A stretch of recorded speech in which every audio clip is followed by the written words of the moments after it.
Senhora presidente, senhores deputados, senhoras deputadas, deputado Rodrigo que me antecedeu, brilhante advogado, brilhante tribuno, Vossa Excelência engrandece esta casa com a discussão que traz,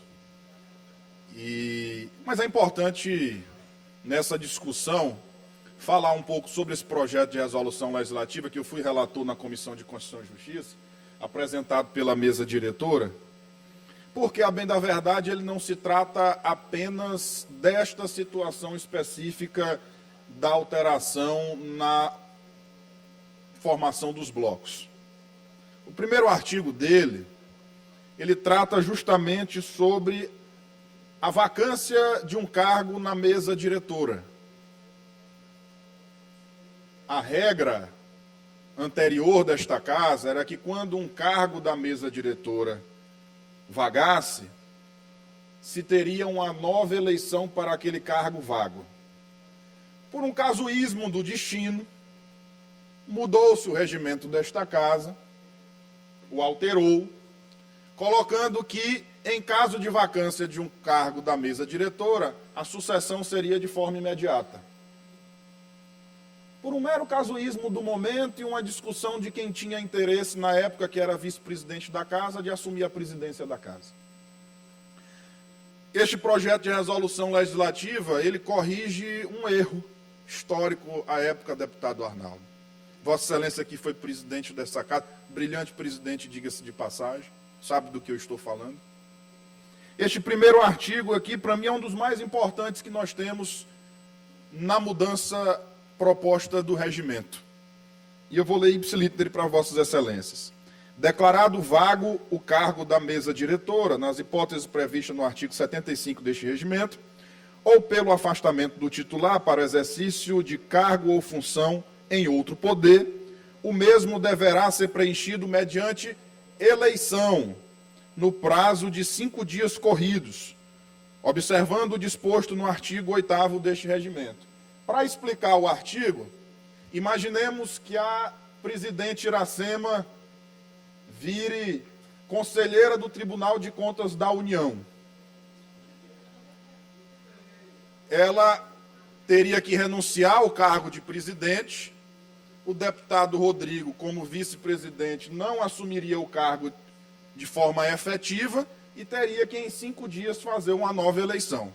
Em suma, essa é a explicação do primeiro artigo que trata este projeto de resolução. O segundo é dando preferencialmente o pedido para que as comissões se reúnam às segundas-feiras, a partir das 8 horas da manhã, ficando deliberado pelas comissões. Preferencialmente por quê? Porque, historicamente, as comissões se reuniam antes das sessões ordinárias desta casa. E o regimento não permite que, quando se inicia uma sessão, a comissão se mantenha em reunião.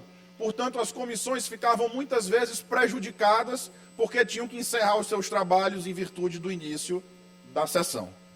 Então, essa é mais uma mudança proposta pelo projeto de resolução legislativa. Outra mudança proposta é a possibilidade, aí com o advento da tecnologia, advinda inclusive durante a Covid, é a possibilidade da participação de forma híbrida das sessões, mas não de forma online, de forma virtual, mas não por todo o período, facultando a cada parlamentar participar pelo menos 30% das sessões da casa de forma online. É importante dizer isso para Vossas Excelências, para que não se pense que está tratando apenas do tema que o deputado Rodrigo está trazendo. Porque, às vezes, a deputada Andréa está lá na cidade de Balsas, a deputada Viviane está na cidade de Balsas, prestando serviço à população e precisa participar de uma sessão legislativa, elas podem participar das suas bases eleitorais. Mas é óbvio, preservando e prezando mais pela necessidade da participação do deputado Aloysio de forma presencial. Deputado Neto, o Rodrigo pediu uma parte a Vossa Excelência. Quando eu terminar aqui, eu concedo a parte a Vossa Excelência. Eu fiz questão de nele apartear para não poder também ter o meu tempo todinho aqui, mas eu concedo a Vossa Excelência. Uma modificação também que era injusta com essa casa. A marcação de falta dos parlamentares em sessão que não é deliberativa, em sessão apenas discursiva, como acontece, por exemplo, no Congresso Nacional. Você não demarca falta numa sessão discursiva, apenas em sessão deliberativa. É uma outra alteração proposta aqui nesse regimento. E a outra proposta no regimento é justamente o que o deputado Rodrigo trouxe até aqui. Inclusive, o deputado Rodrigo... Vossa Excelência quer estender a sua discussão que Vossa Excelência fez aqui? Eu concedo logo a Vossa Excelência. Não, é só para esclarecer, porque Vossa Excelência disse que, para que o plenário não pensasse que é só esse tema, e de fato, tanto esse deputado é honesto com argumentos que pediu destaque exatamente para que fosse debatido toda a resolução em primeiro momento e no segundo momento fosse feita a discussão e votação apenas do item que eu levei à tribuna, que é o item que me é mais caro. Obrigado. Obrigado, deputado Rodrigo. E o outro tema, que é justamente o que o deputado Rodrigo trouxe aqui, é no que diz respeito à formação dos blocos. Agora, imaginem, Vossa Excelência, o deputado Rodrigo trouxe aqui na tribuna o exemplo da Assembleia Legislativa do Estado do Ceará, onde permite a formação de liderança a partir da eleição de um deputado apenas no partido. O deputado que aqui vos fala, que foi relator da matéria, é deputado único no meu partido, no União Brasil. Casuísmo meu seria, se eu na CCJ, como relator desta matéria, apresentasse um voto substitutivo a este projeto de resolução legislativa, permitindo que a partir de um deputado já tivesse o direito de formação de liderança na casa.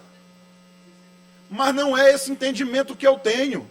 Não é porque o meu partido tem um, não é porque eu já fiz parte de partido nessa casa que teve 3, já fiz parte de partido nessa casa que teve 5, mas sempre entendi que o regimento da Assembleia Legislativa, ele deve ser respeitado e não modificado ao bel prazer da formação dos partidos a partir de uma eleição.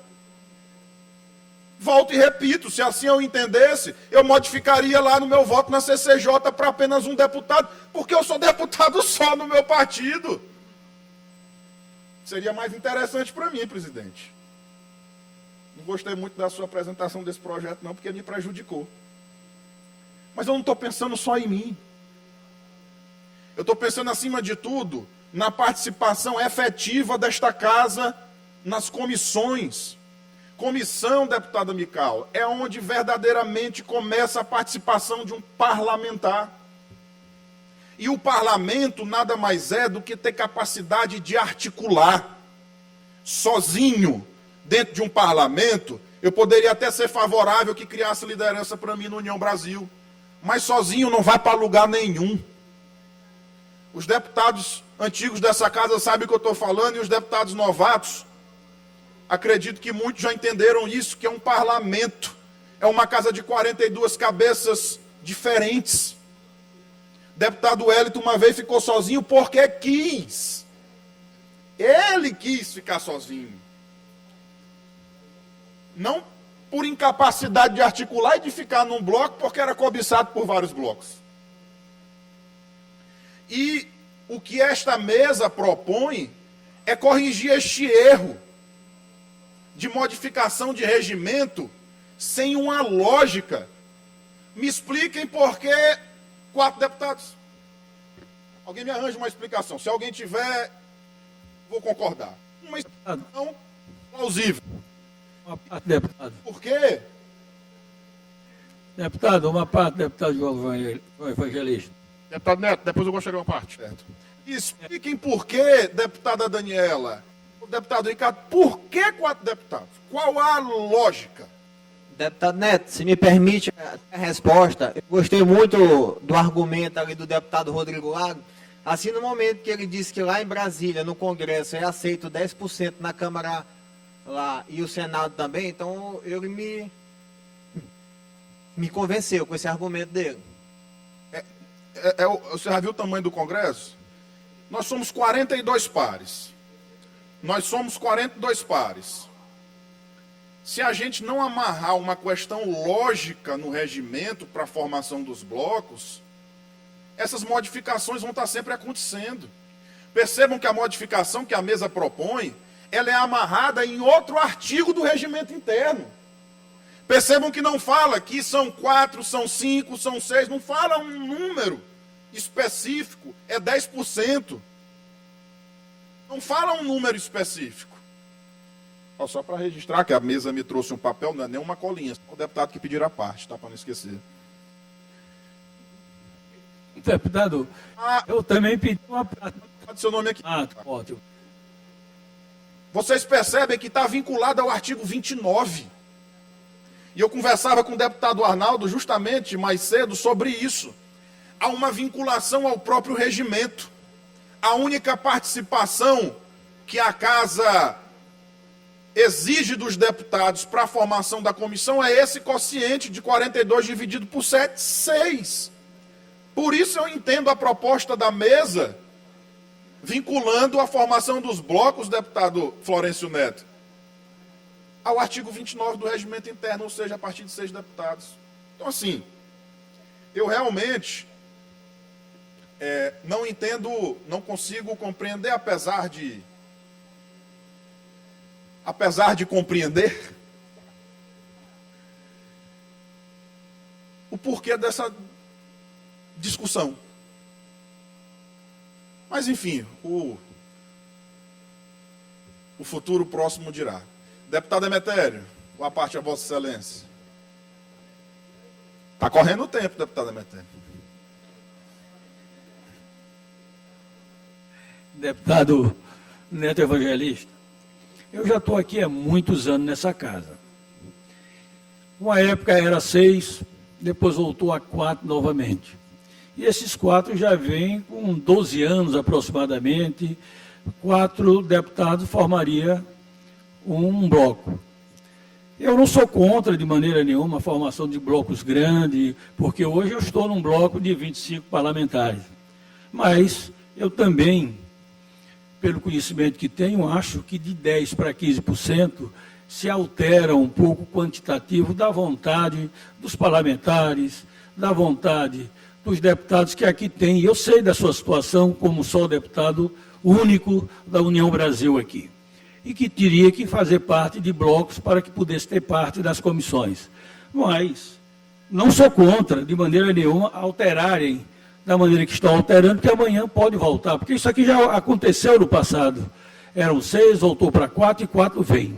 Agora, sou favorável na outra questão do que se fala em favor da vacância. Isso já existia aqui, que foi mudado no período passado. Porque quando o nosso presidente da época morreu, que era o deputado Humberto Coutinho, nós fizemos uma eleição para eleger o primeiro vice-presidente, que era naquela época o ex-presidente que saiu aqui, o deputado Otelino Neto. Eu acho que aqui está claríssimo, está certo, está correto. Agora, essa mudança aí, de qualquer maneira, é uma mudança que está nos pegando de surpresa, mas não sou contra. Não sou contra. Eu acho que se nós somos 4 deputados de um partido, nós poderíamos ter a autonomia nossa de fazermos no nosso bloco. Agora, se só 7 faz parte, 6 de comissões, nós se agregaríamos a outro e faríamos a mesma coisa. Mas, de qualquer maneira, isto aqui, pela voz de Vossa Excelência, um ilustre parlamentar, advogado também, que conhece profundamente o regimento, está falando de acordo com o seu saber. Mas acho e seria contra eu, se tivesse com quem, eu, apesar de ter conversado com o Arnaldo, ter conversado com outros, de manter os 4 parlamentares no bloco que sempre teve aqui nessa casa. Muito obrigado. Obrigado, Demetério. Por favor, escreva. E eu agradeço a Vossa Excelência. Tem antes do deputado Arruda, tá? Ok. Eu agradeço a Vossa Excelência por reforçar a tese que aqui eu trago. Outrora, nesta casa, já foi permitida a formação de bloco a partir de 6. Em outro determinado momento, por interesses próprios nesta casa, foi permitido a formação por 4. E a mudança, por quê? Era um número de acordo com a formação dos partidos na atual legislatura. E a proposta que é traga aqui é justamente para acabar com isso. Vincula o artigo 29 da Constituição. Tem uma criação lógica para a formação dos blocos. Agradeço Vossa Excelência pelo reforço do nosso pronunciamento. Deputado Roberto, em seguida deputado Rafael, depois deputado Ricardo Arruda. Aí eu vou encerrar os apartes, que aí meu tempo vai acabar. Deputado Roberto. Deputado Neto, eu venho, na verdade, tentar acrescentar um pouco de informação a essas suas colocações que estão sendo, para mim, perfeitas. Primeiro, que o deputado Emetério até levantou em relação a essa questão da vice-presidência, que, na verdade, a mudança que está acontecendo hoje não está direcionando a vice-presidência. É bom que se deixe claro isso. É a todos os cargos da mesa. E essa mudança ocorreu exatamente naquele processo de sucessão, quando o presidente ainda era o deputado, nosso saudoso, querido deputado Humberto Coutinho. E nós mudamos naquele momento o regimento para permitir a posse automática do vice. Por que eu sei disso? Porque eu fui o autor da proposta. Eu fui convidado, inclusive, na época, pelo meu líder do governo, deputado Rafael Leitor, e, na época, pelo meu amigo vice-presidente da Casa, Otelino Neto. E se naquele momento foi casuísmo, deputado Arnaldo, hoje o tempo pode até demonstrar isso. Eu acho que nós tiramos aquelas prerrogativas que é de direito do deputado. Se existir alguma mudança dentro da estrutura da mesa, quem deve fazer a escolha são os deputados que participam desse plenário. Então, essa mudança, para mim, eu acho que é uma coisa que é indiscutível. Reforça, empodera todos os deputados dessa casa. Segundo, em relação a essa questão dos blocos, eu estudei lá no Colégio Sousana, no Lira, e tive uma professora chamada Dona Nicomar, minha professora de matemática. E ela me ensinou que a dificuldade que tem de você ter 2 deputados, como eu e o deputado Ricardo Arruda no PMDB, para alcançarmos 6 deputados, ela é muito mais difícil, muito mais complicada do que tem 5 deputados, que é o caso da federação. Eu acho que o deputado Rodrigo, que eu tenho maior deferência por ele, carinho por ele peca num ponto, para mim, fundamental, de ter compreensão que esta casa legislativa, ela é feita, as suas decisões, pelas argumentações, não pelo tom de voz. E uma das coisas que ele peca é exatamente em colocar como se isso aqui fosse um direcionamento em atingir o PCdoB, que em nenhum momento tem o interesse em relação a isso. Porque se tivesse, o primeiro atingido aqui seria o MDB, seria o Podemos do deputado Leandro Belo, que são partidos que têm uma menor bancada do deputado Neto, que tem um deputado. Em relação ao poder de informação, dessa questão de emenda, a questão da mesa, eu acho que o deputado Rodrigo, ele teve, mais do que qualquer deputado, depois da presidente, todo o direito de indicar emendas. Sabe por quê? Quando é que o projeto foi apresentado? Foi 2 de fevereiro. 9 de fevereiro. 9 de fevereiro, desculpa. Quem presidia esta casa entre 13 e 18 de fevereiro, quando a presidente Iracema assumiu o governo em decorrência da viagem do governador e do vice? Deputado Rodrigo Lago. O deputado Rodrigo presidia esta casa. Ele sentou nesta cadeira junto com o deputado Antônio Pereira, como primeiro secretário, e com o deputado Roberto Costa, segundo secretário. Até naquele momento, eu acho que esses cargos tinham alguma validade. A partir de hoje não teve. Porque parece que a assinatura da presidente Iracema, do deputado Antônio Pereira e do deputado Roberto Costa, parece que não tem uma representatividade. Não teve hoje, mas já teve sentado com o deputado Rodrigo presidindo essa casa. Então é bom que se diga, não existe nenhum sentimento contra qualquer partido. Que aqui a gente não está discutindo só essa questão de partido. E ficou bem claro que os maiores atingidos, que poderia ser, que eu acho que não, porque o que mais determina aqui dentro desta casa a força política, isso eu aprendi pagando um preço muito alto. Porque quando a gente chega na Assembleia, a gente chega com muita vontade. E às vezes a gente quer imperar a nossa vontade de forma absoluta. E eu sofri muito por isso. Mas esse sofrimento foi importante para mim, porque me amadureceu para que eu pudesse ter um bom convívio nessa casa. Obrigado, deputado Roberto. Eu quero só colaborar com você em relação a isso aí e dizer que eu acho que esse projeto ele garante, na verdade, o direito de todos nós. Obrigado, deputado Roberto. Presidente, meu tempo acabou. Tinha uma parte do deputado Rafael, do deputado Ricardo. Fica a critério de Vossa Excelência se concede um minuto a ambos. Parte. Mas, só para registrar, presidente, a memória do deputado Roberto. Essa professora de matemática deve ter marcado a vida dele, porque o dinheiro lembrar do nome dela. Conclua, deputado, conclua. Como a gente acolheu a discussão sem, a priori, já tinha encerrado, e a gente acolheu vocês dois, se os dois deputados quiserem, e eu vou encerrar com os dois, dou 2 minutos para cada. Então eu encerro o meu pronunciamento e Vossa Excelência dá fala para os dois deputados. Mas, senhora presidente, Pode concluir. colocar esses pontos aqui na mesa. É importante só destacar um ponto rapidamente, que o deputado Roberto voltou aqui a falar, da assinatura de Vossa Excelência como presidente, dele como segundo secretário, do deputado Antônio Pereira como primeiro secretário. Cabe destacar que as funções regimentais do segundo, terceiro e quarto vice-presidente são justamente na ausência daquele que o sucede. Na ausência da presidente, o vice-presidente assinaria este projeto, mas a presidente assinou, portanto não caberia a assinatura de demais vice-presidentes. E assim também, por consequência, o terceiro e o quarto secretário. Portanto, para encerrar, presidente, é o pedido da aprovação ao plenário desta Casa a este projeto de resolução legislativa de número 9 de 2023. Não, o destaque já foi rejeitado. Obrigado, presidente.